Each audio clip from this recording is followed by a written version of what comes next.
Dear friends, first of all, accept my best wishes on this pious day of Karwa Chauth. Karwa Chauth is a festival mostly celebrated by Hindu women of northern and western India on the fourth day after Purnima in the month of Kartika.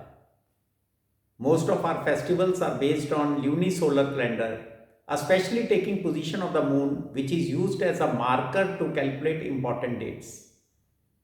The festival falls on the fourth day after Sharad Purnima.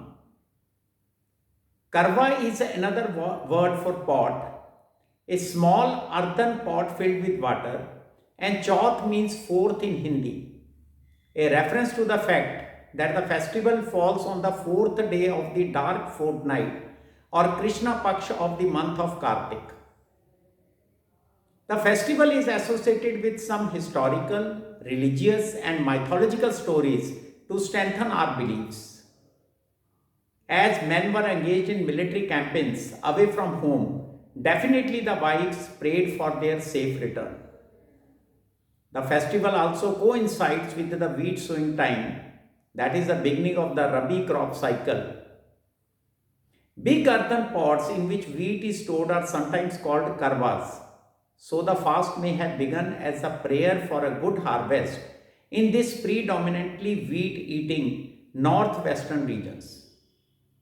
Stories of Veeravati, Draupadi, Parvati, Karwa, Savitri, and Arundhati are repeated again and again to emphasize the value of chastity, and this fast builds relationship between the husband and wife and is often promoted on the theme be faithful to your partner. Sanatan Dharma is a universal language, and here science and religion are no different. Sanatano Nitya Nutana. It is ever evolving and new. It applies to every human, irrespective of religion, geography, and place. What we negate today as superstition and orthodox is actually a science rooted deep within metaphors and stories. The festival gives us an insight into the importance of fast and its relation to moon and Chauth, and how it promotes longevity, particularly of the husbands. Let us study the rationality behind these rituals. Rituals and traditions in this pious land of Bharat correspond to maintaining good health and adaptation to nature. All living things are affected by changing seasons, climate, as well as the movement of sun and moon. While these may seem extremely minuscule or also negated as superstition, it did hold deeper reasoning back in time. The fast is linked to Navratri and afterwards. The benefits of doing mind, body, and soul detoxification during Navratri are seen on health, Sharad Purnima, longevity, Karwa Chauth, fertility, Ahoi Ashtami, wealth, Dhanteras, and inner happiness, Diwali. The other name of fast is Upavas, means to sit or stay near the Lord, to keep your mind and heart close to Lord to detoxify it. Our planet is marvelous in all ways, right from its tilt, positioning from sun and moon, as well as the revolution. The upward and downward movement of the earth, which causes solstice, tends to affect our body, especially the digestive health, that also powers our thinking prowess and reproductive health. The human body is primarily governed by doshas. These include Vata, Pitta, and Kapha. The level of these three depends on the weather and season. An imbalance in any of the elements leads to illness. As we know, from June, the earth begins its downward journey. This reduces the sunlight in the northern hemisphere. Besides, monsoon leads to cooling of the earth. Now, how does it affect our body? The cooling of the earth leads to the slowing of the digestive system. This leads to an increase in kapha and vata dosha. Besides, the equinox is a time when rain has bid adieu and people can once again begin eating delicious meals. Thus, fasting helps bring harmony inside the body, detoxify them, and balance the doshas. Besides, it fastens the healing process due to the higher efficiency of protein synthesis, leading to healthier cells, organs, and tissues. It also improves immunity, it lowers blood sugar level, it reduces stress. Fasting helps in breaking down the stored fat and producing energy. It eliminates toxins from our organs, thereby aiding in body cleansing. It also improves cognitive functions and focus.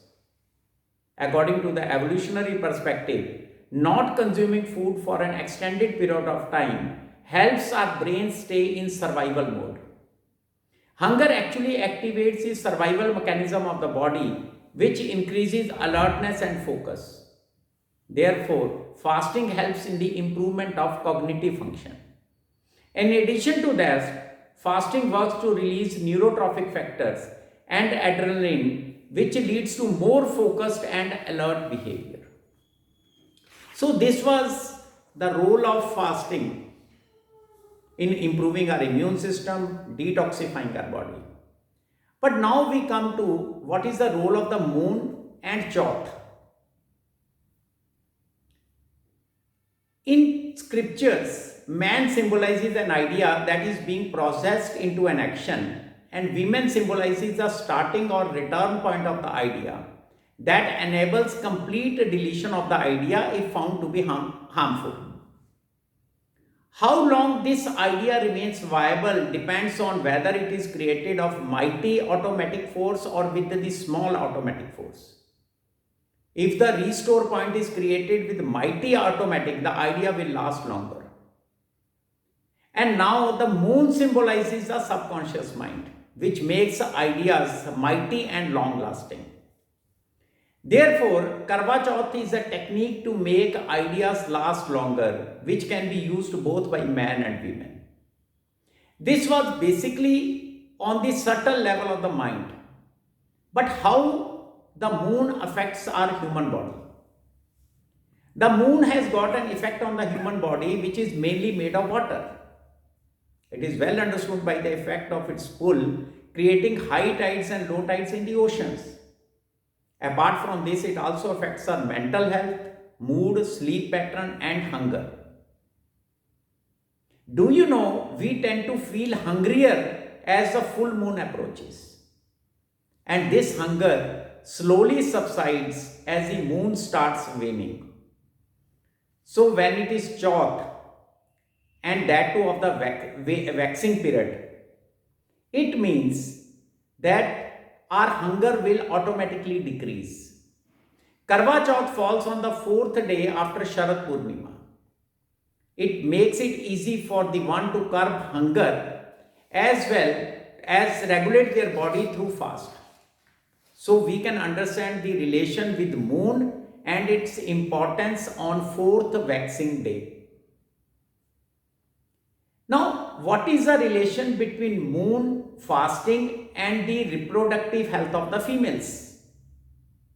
We all know ovulation takes place 14 days after menstruation. Early fertilization of egg post ovulation increases the chances of fertilization and transforming into a zygote. This we have all learned in our biology classes. As reproductive health gets hampered due to the monsoon, Karwa Chauth presents a green signal to start progeny. It regularizes reproductive strength, increases fertility, sexual energy, and delays menopause. Delayed menopause indirectly presents an active life for the couples.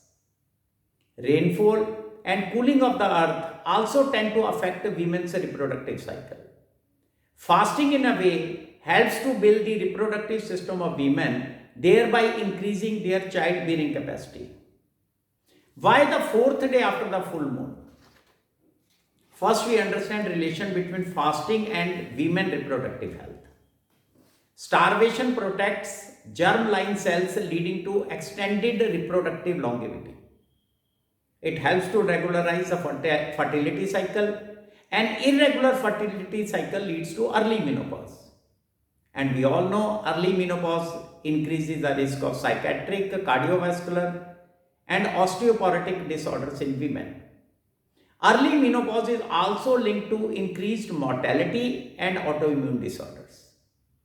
Fasting helps to regularize the reproductive health of women and delay menopause.